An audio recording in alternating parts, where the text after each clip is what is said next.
everybody, I'm Brittany Bondo with Stitches of Love Quilting, and today I'm going to give you a behind the scenes look at how we make our patterns here at Stitches of Love. Last week, if you've been following our series, Mom told you all about how she draws all of our artwork on tracing paper. So let me give you an example. This is our garden wreath quilt. It is the July mini quilt of the month. And how she draws this is probably the third or fourth iteration, if you will, of the design, and she does it all on tracing paper. And after she works with pencil, then she inks it in, and then she passes it off to me. So what I do is I scan it in on our scanner in the print room, and then I pull it in to Adobe Illustrator. And I have this up here so you guys can get a little peek behind the scenes. I import it as a template, and then I simply get my pen tool, I zoom in, I take a stylus, and all of our computers here in the office are touchscreen, so I can really work from anywhere in the office.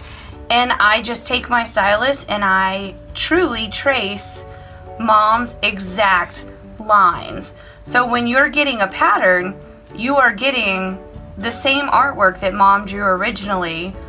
And of course, I'm going really quick because we're filming, but this gives you an idea. And then I take this and I clean up the artwork, and this is used for the placement guide that you get in your pattern. You can see it turns out really nice. I clean up all of the lines. It looks really clean, and it's numbered so you know the order in which to place your pieces.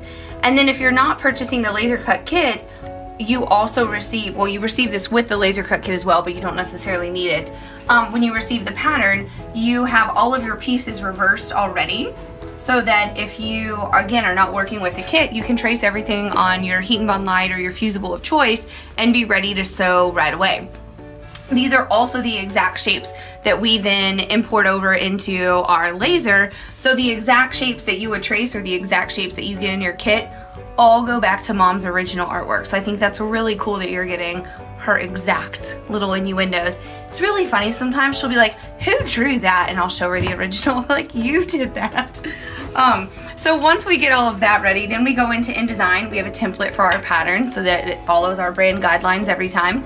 I pull it in, and then we work really hard to write all of the instructions in a very methodical way. We want to make sure that whether or not this is the first time you've ever done an applique quilt in your life, or whether you can applique in your sleep almost, that this is a really easy pattern to follow for all of them. We work really hard with our team to do all of the edits. So Mom will do all of the drawing, she'll write the pattern, she'll give it to me, I make sure the pattern's written in our way that we do that, and then it goes to Mom, she brings it back to me, and sometimes I end up with a bunch of edits, like in this one I needed to number all of the pieces here, and then sometimes I have pages where, you know, there are no errors. And once it gets from this point, we print it again, and then we give it to the rest of the ladies here at Stitches of Love, and they test everything, and we also test all of the pieces to make sure that they match exactly what we're giving you in the patterns. So that's a quick behind the scenes look at some of the technical stuff. Next week's gonna be really cool because we're gonna show you how we take this over to the laser in the main production room and cut your kits. So I hope you enjoyed this today, and happy stitching!